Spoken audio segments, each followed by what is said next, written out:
Alors, mon nom est Jean-Jacques Langendorf.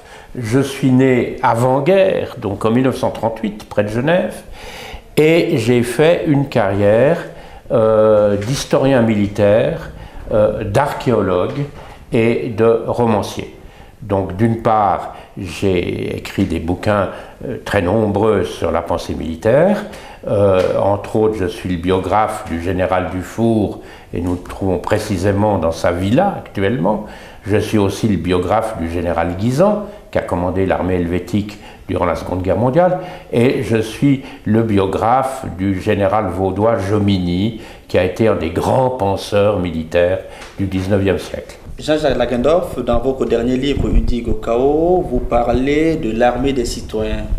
Or, dans quelques semaines, la population va devoir se prononcer par rapport à une initiative qui va dans ce sens-là. Pour vous, quel est le bien fondé de ce livre en rapport avec cette initiative? Eh bien, il essaye de convaincre les citoyens de voter non pas pour la suppression de l'armée, comme le groupement de Suisse sans armée le démontre, et de remplacement par une armée professionnelle, mais de montrer que l'armée est une chose qui concerne le pays entier, et que dans une certaine mesure, l'armée est l'expression même de ce pays.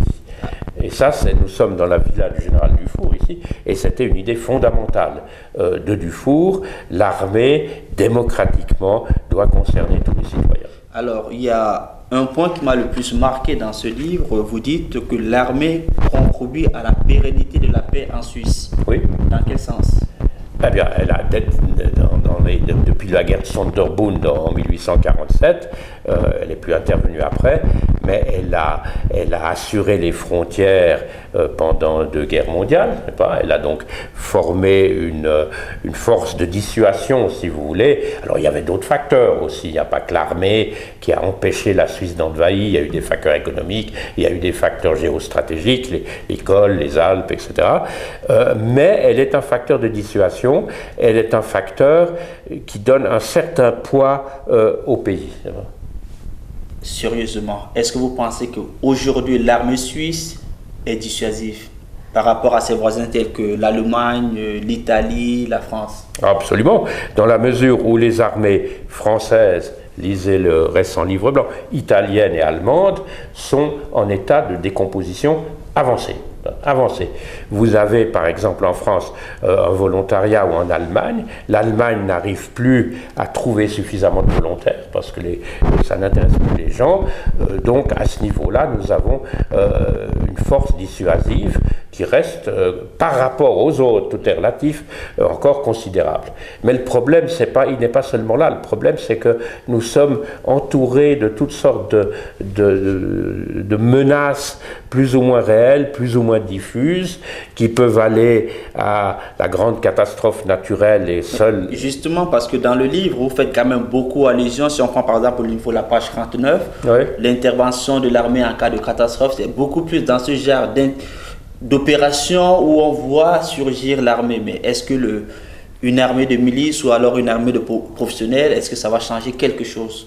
Ah ben là, écoutez, moi, l'armée professionnelle, il y a un problème, c'est que tous ceux qui ont introduit l'armée professionnelle en Europe n'arrivent pas à recruter suffisamment de monde. Et ceux qui recrutent, ce sont des gens humainement de 2e ou 3e qualité, qui ont toutes sortes de problèmes. Par conséquent, il vaut mieux confier le soin de garder le pays aux détenteurs du pays, c'est-à-dire à la population. Alors, si on prend votre point de vue, la population suisse aujourd'hui est quand même en grande partie composée d'étrangers qui n'ont pas fait l'armée. Voilà. En d'autres termes, est-ce qu'une personne qui est au niveau de la place financière suisse, lorsqu'il y aura par exemple une catastrophe, elle va enlever sa cravate pour venir défendre les étrangers de Suisse? J'ai pas très bien compris la question. La question de savoir, puisque les Suisses ont suivi leur formation normalement, ils seront par conséquent des milices. En cas de guerre, par exemple, est-ce qu'une personne, un banquier, va devoir enlever sa cravate pour aller défendre le pays? Ah bah écoutez, le principe de l'armée de milice, bon maintenant on l'a réduit parce qu'on aurait une armée trop grande, on l'a limité à 100 000 hommes, mais durant la guerre froide, tout le monde faisait du service militaire, depuis le banquier au concierge. Mais les temps ont changé. Je suis absolument d'accord, les temps ont changé, mais il reste quand même que vous avez toute une, je n'ai pas le mot, mais entre guillemets, toute une élite qui continue à faire du service militaire, des banquiers qui font du service militaire, des députés, des industriels qui font du service militaire. Simplement, la proportion s'est réduite puisqu'on a passé d'une armée de 750 000 hommes à 100 000. Donc fatalement, on en écarte, hein. Il y en a trop. Donc on fait un nouveau type de choix. Merci M. Jacques Lakendorf et nous Merci. conseillons à tous nos lecteurs dans votre dernier ouvrage Undig au chaos, l'armée des citoyens. Merci.